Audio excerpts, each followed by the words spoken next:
Welcome home, everybody. This is Angela Rye, one of your hosts of Native Land Pod. Thrilled to be with you today as our producer Nick goes on mute since I can hear his television. And we are so excited that you all have joined us today. We have so much to get into.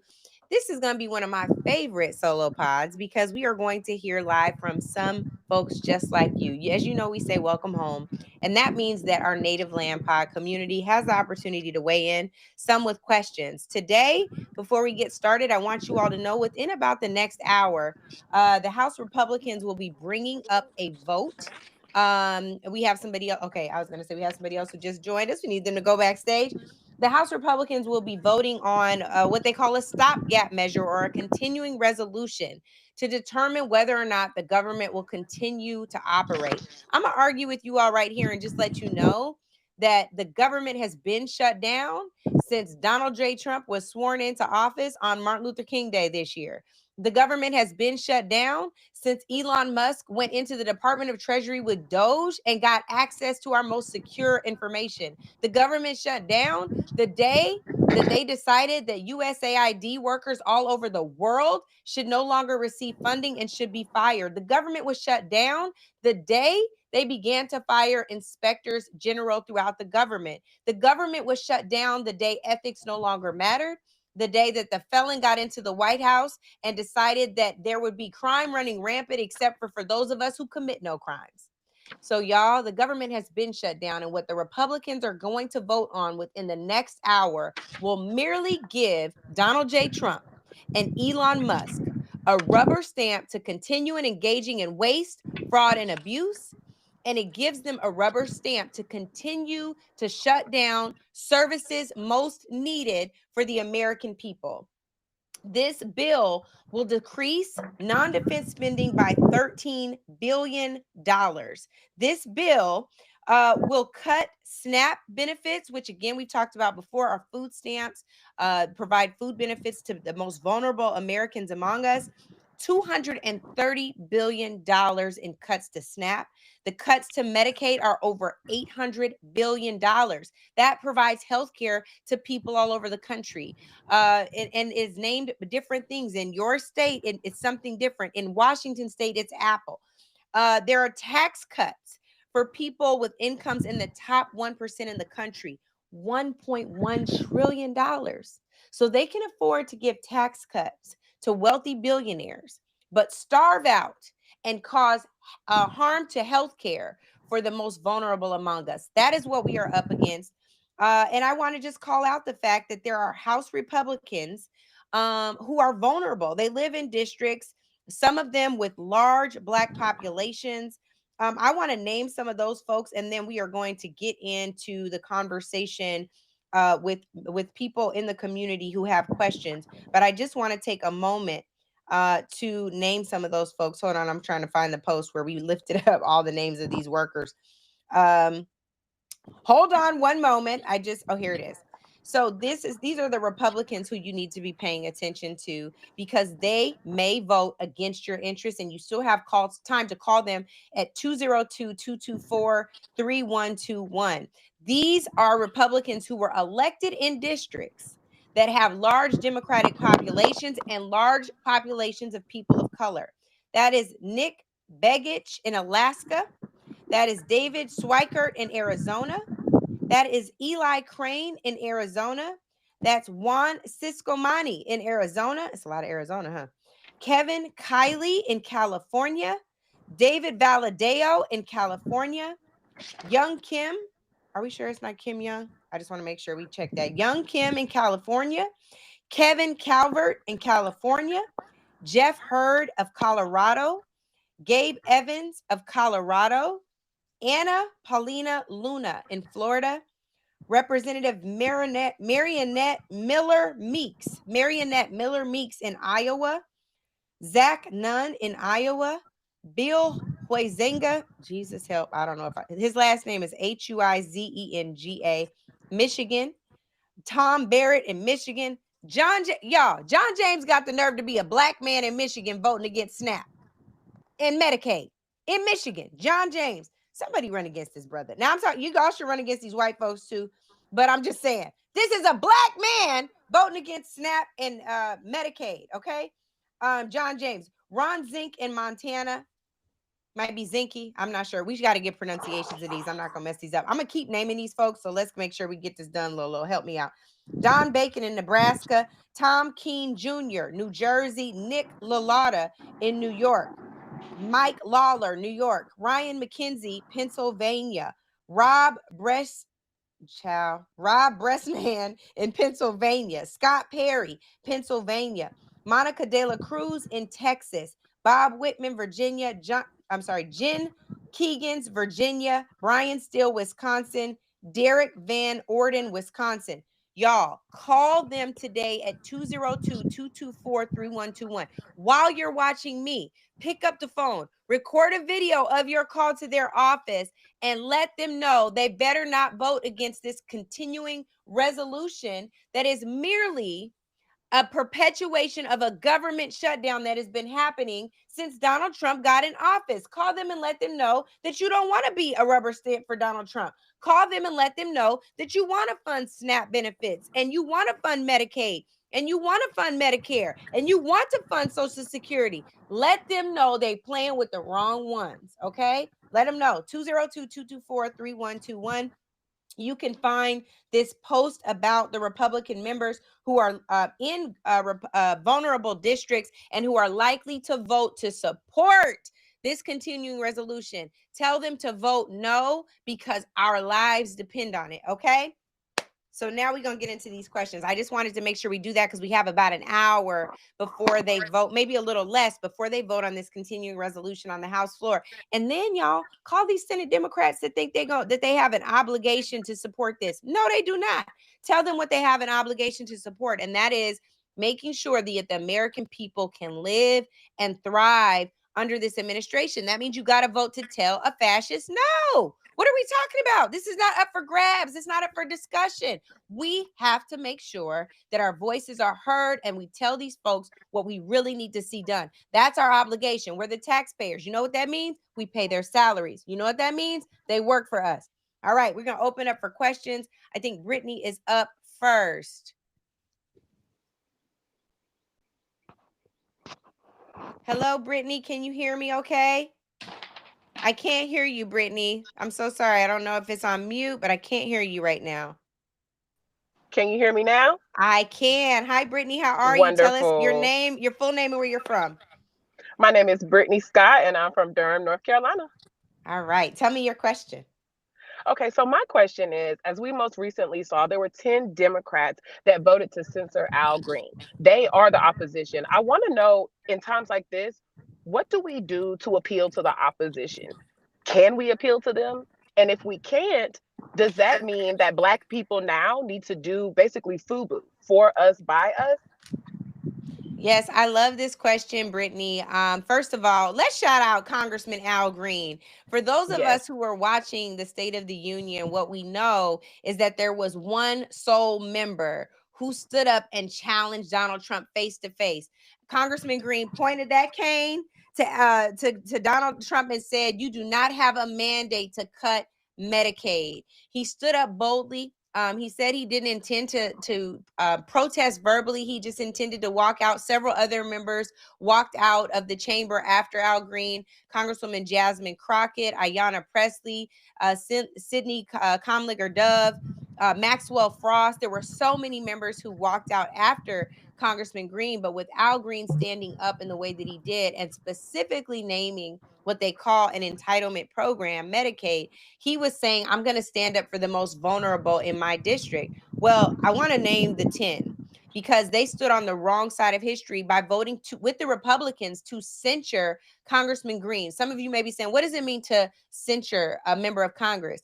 It is a formal reprimand where they go into the well of the House. That's when, if you're ever watching the House floor on C-SPAN or somewhere else, where the members go down to speak and they're facing outward, that's called the well. So he had to stand in the well and essentially receive a reprimand. When they voted to censure him and he stood in the well of the House, many members came and stood with them and they began to sing, "We Shall Overcome."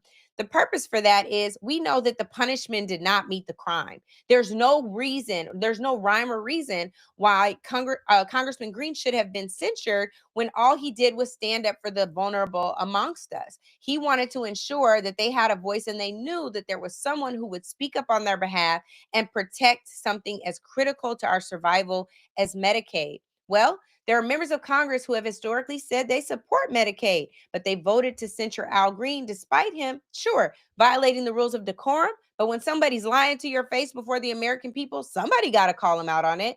So these are the members that voted to censure Al Green. And I think it's important because we're living in times where there should be no agreement with Republicans on a disciplinary procedure for someone who's challenging someone who's lying to us. When you stand up for truth, you should not be reprimanded for standing up for facts. So Ed Case voted to censure Al Green, Chrissy Houlihan, James Himes, or Jim Himes as we know him, Marie Glusenkamp Perez, Ami Berra, Jared Moskowitz, Jim Costa, Laura Gillum, Thomas Suozzi, Marcy Kaptur are the members who voted to censure Congressman Green. And I think that it needs to be called out because even someone like Ami Berra said that he supports civil disobedience. And to me, that's saying that what Mr. Green did was not civil. Well, if you can remember that all of these folks have a significant population in their district who are on Medicaid, he told the president, you do not have a mandate to cut Medicaid. They should at least be able to align on that point. Even if you disagree with how he did it, at least someone stood up to the president. And the last time that I checked Nipsey Hussle, they were all elected to make sure that Donald Trump is accountable to their constituents, to the American people. He's not following nobody voted for Donald Trump to cut Medicaid, except for maybe the richest among us. And I think that is what is remarkably dangerous. So we have to remember that these folks are to be accountable to the collective. They should be voting in alignment with what Congressman Jeffries, who is the Democratic leader, we've been calling him the opposition leader, says. And that means not voting to harm Black or brown people, but also not poor white folks, some of whom live in their districts. So I think that is what we need to remember in this moment. Call them and let them know they better not fall out of line anymore, because they did that. There was a whole robust conversation about whether or not the Democrats who stood, or all the members who stood with Congressman Green in the well of the House while he was reprimanded post-censure, whether they should be stripped of their committees. We can't afford to lose their voices on key committees. They are the folks who are challenging Trump appointees and others on facts. If we lose their voices in those committees, we're really in trouble. And that is how fascism continues to grow. So they at least should be voting against fascism. When you look historically in the House, there's a history point, a site on the House that talks about how many members of Congress have been censured in history. We're talking about 27. Congressman Green became the 28th. And when you look at the reasons why, most of them, until Republicans got in charge a couple of years ago, were censured because they broke the law. Please tell me what law Congressman Green broke. And that's the point. So, Brittany, I thank you so much for your question. I will see you soon. All right. Thank you. Welcome home. All right. And next, I don't know who we have next, but I'm looking forward to our next question. Hello, say your name and where you're from, my friend. Uh-oh, your camera went sideways. I'm sorry. It's on me. Yep, it's on you, but you sideways and I only see your mouth. I'm sorry. Okay, do we want to go to another guest until we can figure out what's happening with that camera, friends? Okay, so let's go ahead and go to our next guest. Hello, please say your name and where you're from.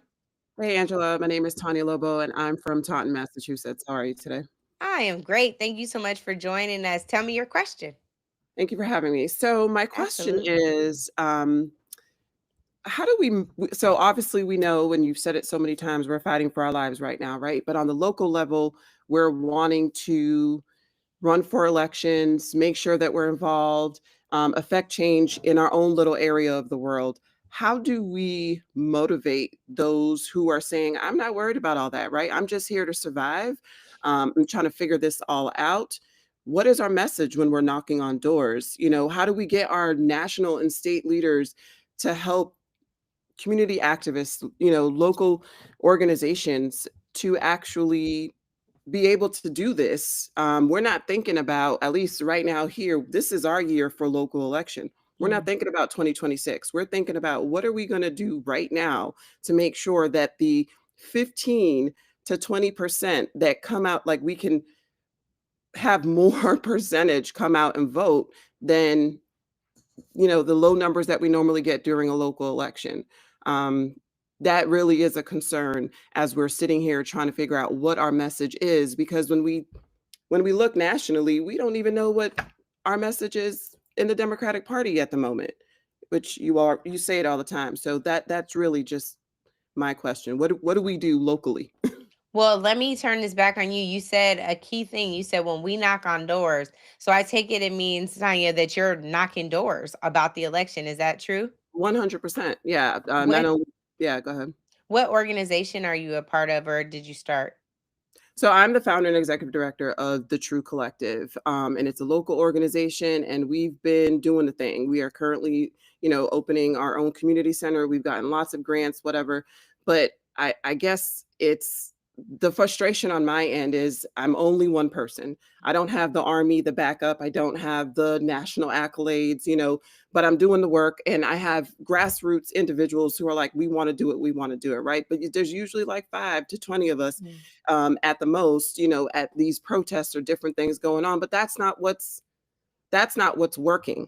Right. Going in the streets and holding up a sign isn't what's working.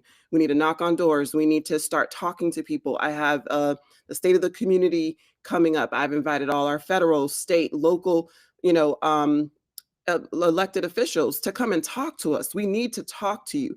They keep having these town halls, but I don't know, something is off because we aren't there. And I don't think they really understand what's going on. So I'm in Massachusetts, and obviously not really in Rep. Presley's district, but who we have here, they don't understand and I always say our community within the larger community, because they don't understand what's really going on. So how do we talk to us? Right? Because we're the ones who sat back. We're the ones who said we weren't voting for Kamala. We were the ones who said that we've been disenfranchised for so long, and they don't do anything for us. But in actuality, politics is paying attention to you, even though you're not paying attention to politics. What are we doing to make sure that they know we care and we need to figure out what to do together? Because like you always say, we all we got. So when you say we are the ones who didn't vote for Kamala Harris, you're saying your organization, or were there other folks in the community who didn't? Other folks in the community. It was so many arguments that we've had, and I don't want to say arguments, but back and forth with, what do you mean you're not coming out to vote? As we're knocking on doors, as we're just having conversation. It was very shocking to me to see how many of us, and I mean Black people, who were just like completely disengaged and saying they're going to do what they want anyway. And now we're here, and now you want to do something. But where were you when we were saying just, take a couple of minutes to go and vote? Yeah, well, I will tell you this. One of the things that I'm trying to do in the shift in my own posture is asking myself, what good does it do to tell someone I told you so at this point? Right. Like, I told you so is not a motivator to get someone out the house, to help you knock doors, to help you organize. So really the unifying factor has to be what is necessary for our survival. If Congresswoman Presley is not your member, I'm confident that she would love to know about the work you're doing if she doesn't already. And I'm sure she would want you engaged in the stuff they're doing. Who is your member of Congress based on where your org is positioned in Massachusetts? Jake Auchincloss. I don't even know who that is. But call Jake. Call Jake now. Oh, I've spoken to Jake. I've invited him. His scheduler is working to see if he can come out, but it's always that, right? You get the go-between, and let's see if we can fit it in the schedule. But we're not a major whatever. So will they come out? We're waiting to see. We're still, they're very active in our community, but I would ask Ayanna to apply pressure to him. I would ask I did. Um, I heard I think her name is Miss Edie or something, but we emailed and we've emailed everyone who represents federal and state, Loren Mychael, all of them. We've emailed everybody. But Yep. I think what I'm trying to suggest, Tanya, is it might be a different approach than an email. It Okay. may be a call. It may be an email open copying some people that you know may be helpful. It may be, I'm glad that we had a conversation, because if there's something that you can give to Lolo that I can put on Ayana's radar, I will. One of the things that we've seen in the last few weeks is that coalition matters. We're not Yes. trying to go it alone anymore. So who is the NAACP president or the state NAACP chair in your area that can help? Can you guys have a collaborative convening with a multiracial coalition of folks who are engaged in this process right now? Can you all have a candidates forum where people are hearing from their candidates? You know, when you're knocking on doors, are you listening or are you just talking at people? That also makes a really big difference, because yeah, we can get mad that they didn't participate, but the reason people didn't participate is because they didn't see themselves in the process. And the reason why they don't see themselves in the process is because they didn't go vote. So who's going to break the cycle? Right. Like, that's a conversation that needs to be had. The other thing that we have been doing is deepening into listening a lot more. The tactics that we've tried for the last several decades did not yield the results we desperately need. That means a paradigm shift has to happen, you know? And so I think that's another piece of it as well. Again, even when we just planned the State of the People 24-hour marathon, if you go back and look at it, you will see people from a bunch of different organizations, a bunch of different voices, some who don't even like each other, but know that is more important if we agree 75, 80, 85, 90% of the time, then that is a majority, and that is enough to hold hands, lock arm in arm, and go forward together. That is our only mission right now. If members of Congress aren't being responsive to you, let us know. They work for you, but also if we can get to them sooner and easier, we will help to do that. I know firsthand, Ayana shows up for the people. And I'm saying Ayana's my friend, but Congresswoman Presley shows up for the people massively and across the country and Yes. across the globe. So I know she would do it in Massachusetts. My experience with Senator Warren's folks is not much different. I wish that she would be more vocal and more out in the front than what I've seen her lately, because she was such a powerful voice in the 2020 election. Yeah. And I just wish that we were seeing more of her, because she always speaks truth to power. The main thing is, I love that you guys are door knocking. I don't know how long we're going to have access to these social media platforms, and we need to be mindful and aware of that. I am very concerned about that. So the fact that y'all are still engaging in old school tactics and building up your database and figuring out how you're going to keep talking to people is really, really smart, Tanya. I will just say this last thing, because I know you didn't ask me for tactics specifically, but for No, but you, yeah, when please. you're giving all that you have to your organization, it needs to feel rejuvenating. And if it's feeling like it is draining you more than it is pouring back into you, it's a sign from the Most High that something has to shift. And I'm telling you this firsthand, because I just went through this. There were a lot of things I was doing, a lot of battles I was fighting that were not mine. And I went to my friend's Bible study on the phone, and I heard it 2 months in a row. Like, I'm fighting some extra, because I'll fight anybody and anything. Ain't my call no more. Like, now my call is to be strategically focused on the battle that is mine. The rest of it is the Lord's, as Yolanda Adams said. You got to stay focused on the gifts that you have. The gifts that aren't yours, you got to delegate those out. And it might mean trusting and delegating again to somebody who let you down and dropped the ball before. That's so hard. I know, but they will show up this time. The season has changed, so you got to shift with it. Be still and listen to the work that is yours to do, because I'm clear just from talking to you. Oh, you got it. You're supposed to be doing something right now, but I can also see the exasperation on your face. Yes. Oh my I God. can see you're drained. Yeah. I can see that you're tired. I can see the frustration. But part of that means, Tanya, there's some people who are trying to communicate something to you that you're not hearing. And what we normally do is like, no, I got to figure it out. I know we're supposed to go down this road, blah, blah, blah. But I'm telling you, even from the 24-hour marathon, I learned from Lolo and from Holly and from Mark and from Ashley and all these people. I didn't have everything that I was supposed to have to do this. You don't know me, but I'm a crybaby, so we're not going to make. Oh, I cry too, right honey. now. You safe. You safe. But I'm just saying, I literally, I hear you. God gave me a part of a vision. And Right. the part of the vision he gave me was the part that was mine to do. And the rest of it, I had to just surrender because it was everybody else and their gifts and their talents and their time to do. And it was hard for me because guess what, Tanya? I can tell this about you too. I don't like to ask for help. I don't. What? I don't like to ask for help because I know for the most part it's not even me being like prophetic. For the most part, the people who get into this are those who will be like, I'll carry the whole community and culture on my back if I have to. Yep. But that's not your work right now. Your work right now is to find coalition. It is to identify the talents. It is to call forth the gifts and to build together. Do not stop. We need you. We got you. You are going to be able to push this forward. And we're going to do a tour. So hopefully we can come do this with you. And if people need to see names, fine, let them see names. We'll make sure that you're surrounded and covered. But just start wherever there's a grudge, release it and call that person today. Wherever somebody lets you down and they didn't come through, call them today. Be like, nothing else matters right now but Black survival and liberation. Absolutely. Nothing else matters but making sure that somebody who deserves to be here don't get deported. Nothing else matters but making sure people who are sick got health care. Nothing else matters but making sure we preserve cancer funding and research. Nothing else matters but making sure that folks who need SNAP benefits have it. So everything else we're carrying, let it go. You're not prophetic, but I have been struggling with that, and the Lord has been talking to me. So you said a word, and I know that it means that that's what I'm supposed to do. So I appreciate it. Thank you very much for having me. I'm so glad you called in. I was like, I know exactly what you're dealing with. I can see it on your face.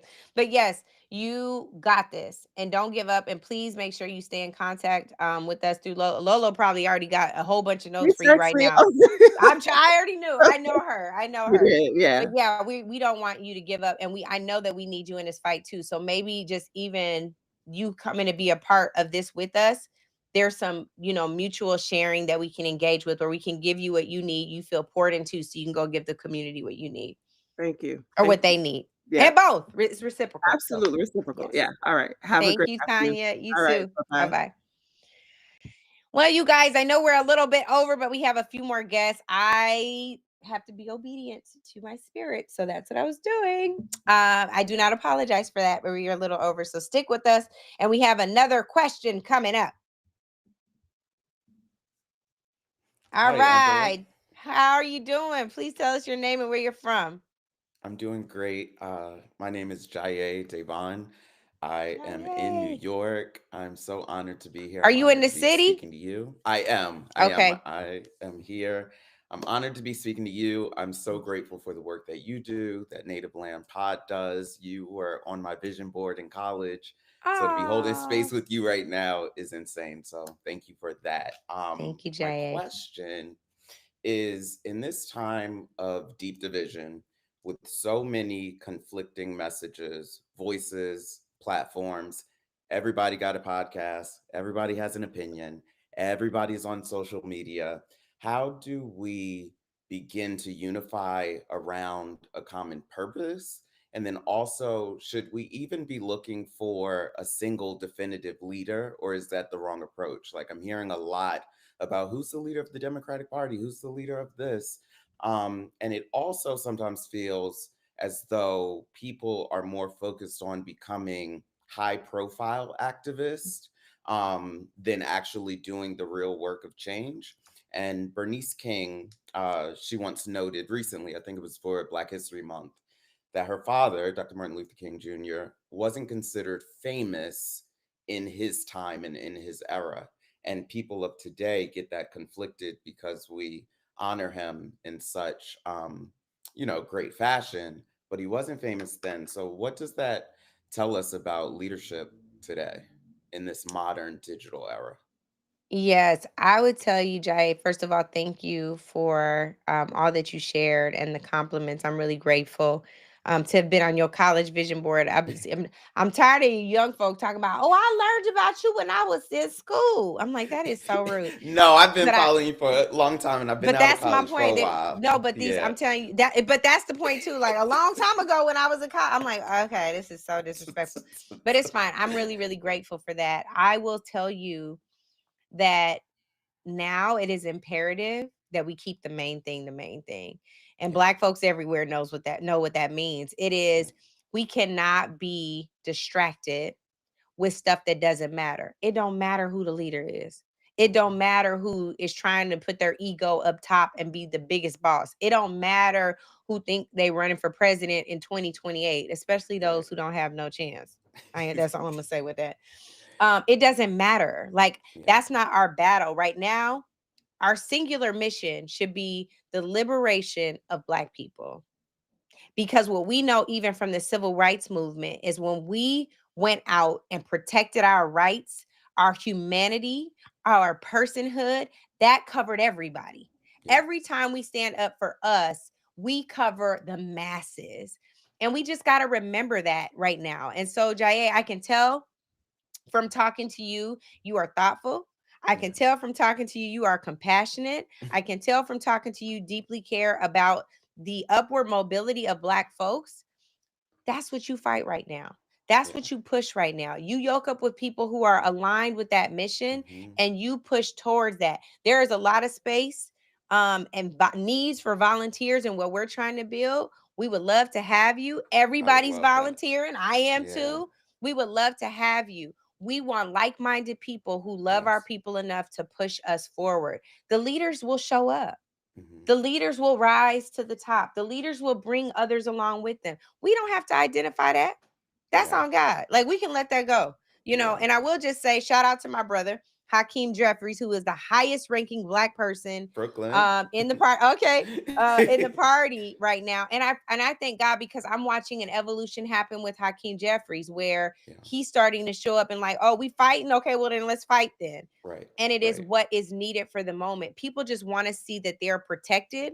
So our obligation is protect one another, to love on one another, to tell the truth to each other, to make sure that when harm is coming, we hunker down and protect against those harms. And that is leadership. Leadership isn't about being seen or going viral. If that happens, more power to you. If it doesn't, keep doing the work. And that's what we have to focus on. I would just challenge you to not be worried about the distractions and keep the main thing the main thing. I received that. Thank you, Angela. Thank you, Jay. I really appreciate you. Okay. For sure. Welcome home. Thank you. Okay. I think we have a couple of more questions. Let's put the next one up. Oh no, he's still sideways. No. Yes, you are too. I think it's because my camera frozen. It must not be meant to be. I'm just like, oh, well, we're gonna have you back next time, okay? Okay. I apologize. I'm sorry too. Tell me your name so the people know. My name is Brandon James Scott. That's Brandon James Scott sideways, y'all. But let me tell you. Can I ask you the question really quickly? I mean, you can, but I just hate that we doing it like this. But go ahead. The question is, like, what does the resistance look like, knowing that we're up now against a very huge structure of people that do not play fair and do not follow the laws themselves? Yes. Brandon, where are you from? They don't want me to do that anymore. Brandon, where you from? I'm in Memphis, Tennessee, but I've been in Brooklyn for 20 years. Okay, but you're from Memphis. No, I'm from Florida originally. Okay, so you from Florida originally, and now you live in Memphis? Now I live in Memphis. I moved to Memphis to create some change. So what was New York? I can't believe this camera won't go right. I can't either. Maybe you can log out and come back in. But I'm gonna answer your question. We do that. Okay, so the question for Brandon is, what does the resistance look like? Let me tell y'all something that you're not gonna like. The resistance is so 2020, honey. I'm sorry. The resistance is so 2016, honey. There was 2022 as well, 2020 as well, when you think about everything we were up against then. Brandon's in the building, and he's not sideways no more.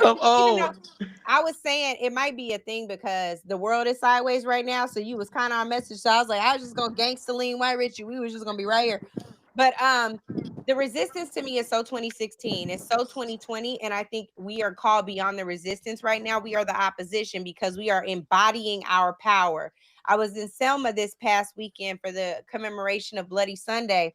And even as we walked across the Evan Pettis Bridge back into time, because that's where this fascist regime is trying to take us back into time, what I know is that we are still in our power. Janae Nelson from NAACP LDF defined democracy as the power of the people. And so what we are being called to do is to sit within, to embody our full power, to unite, to realize that the power is in numbers. We cannot engage in the math of subtraction and division. We must engage in the math of addition and multiplication. It is required of us. When the people unite, they will never be defeated. That is the protest line. The people divide. Oh, I was going to say divided, Jesus. The people united will never be defeated, right? That is the line. So if we can stand together, if we can get rid of petty disagreements, if we can get rid of old beef, if we can shed who needs to be in charge, if we can get rid of ego, the people united will never be defeated. And that's what we got to know right now. The people united are the opposition because there's power in numbers. The people united is what democracy looks like. No, this alleged democracy ain't never served you. But yes, you can build the democracy we deserve. You must, because the people united will never be defeated, Brandon. And that's the part. So I will tell you this too, as you are in Memphis. I want you to know that Memphis has a very, very special place in my heart. Memphis is a place for Black people to go for a spiritual pilgrimage. That is where they took out Dr. King. So if we can go back to Memphis together as a people, I don't know when we're going to do this, but I feel strongly that we must. That is where the rebirth is. Dr. King preached a sermon called A Knock at Midnight. It was midnight when he was assassinated for us. It's time for us to come out of midnight.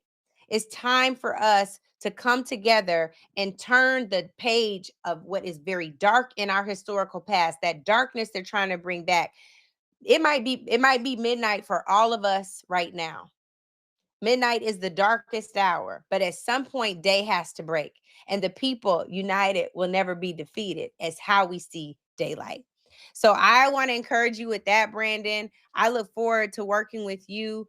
I hope that we don't focus on resisting and we focus on empowering. I hope that we focus on opposition because that's where the power of the people really is. Thank you. That was very well put. And pray for Memphis right now because they just sold a lot of land to Elon Musk. So pray for Memphis. Elon is right. E-I-E-I-O. Elon, we are not here for you. We got to take them on. And I think that this is the kind of thing where we should be starting a GoFundMe and trying to reclaim property. But you're absolutely right. They always take advantage of who is most vulnerable in the areas that are most vulnerable among us. The people united is what will make us see something different. So thank you so much, Brandon. Thank you. Bye-bye. See, I ain't even got to do this to Brandon no more. Okay. Is that all the questions, y'all? Did we get through everybody? All right. Well, we so appreciate your time today. Let's keep talking, y'all. Again, it is the trick of the enemy to make us feel like we are by ourselves, like we're alone, we're in isolation. Keep talking to your neighbors. Keep talking to your friends. Keep digging in with how we can fight against this fascist regime called the Trump administration. Do not let them steal your joy. Do not let them steal your creative ability to unite, come together, and fight back. The people united will never be defeated. Welcome home, y'all. Native Land Pod is a production of iHeart Radio in partnership with Reason Choice Media. For more podcasts from iHeart Radio, visit the iHeart Radio app, Apple Podcasts, or wherever you listen to your favorite shows.